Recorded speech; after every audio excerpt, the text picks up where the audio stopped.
Shalom Bapak Ibu yang saya kasihi di dalam nama Tuhan kita Yesus Kristus. Hari ini kita akan merenungkan satu kebenaran firman Tuhan tentang setia di dalam perkara kecil. Karena nilai setitik rusak susu sebelanga. Begitu bunyi sebuah peribahasa lama.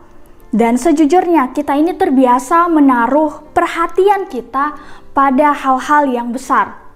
Namun sebaliknya, perkara-perkara kecil cenderung luput dari perhatian kita atau bahkan sengaja kita abaikan. Bapak Ibu yang terkasih, pengkhotbah terus mengingatkan akan lika-liku kehidupan di bawah matahari yang fana ini. Ia menasehati tentang pentingnya kita untuk berwaspada tentang kelalaian-kelalaian kecil yang berpotensi mengundang dampak buruk bagi hidup kita.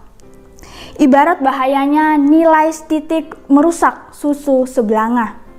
Di antaranya ialah kalau kita mengabaikan pendapat atau meremehkan kemampuan seseorang hanya karena ia orang kecil. Padahal ia mampu memberi jasa yang menyelamatkan seluruh kota.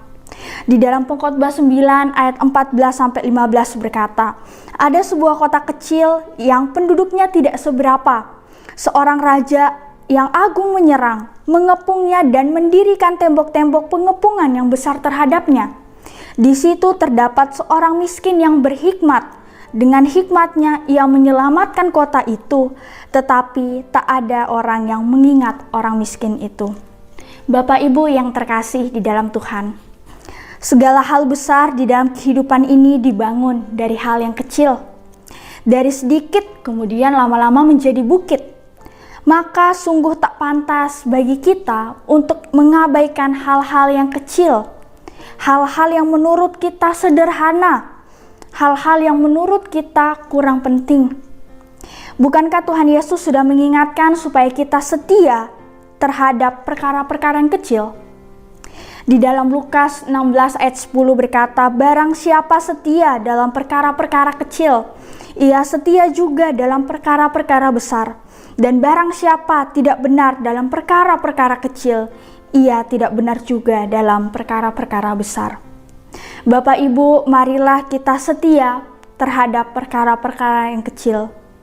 Karena perkara-perkara kecil akan berpotensi menjadi besar, baik itu yang positif maupun negatif. Karena itu, bijaksanalah dalam mengelolanya. Amin. Tuhan Yesus memberkati kita semua.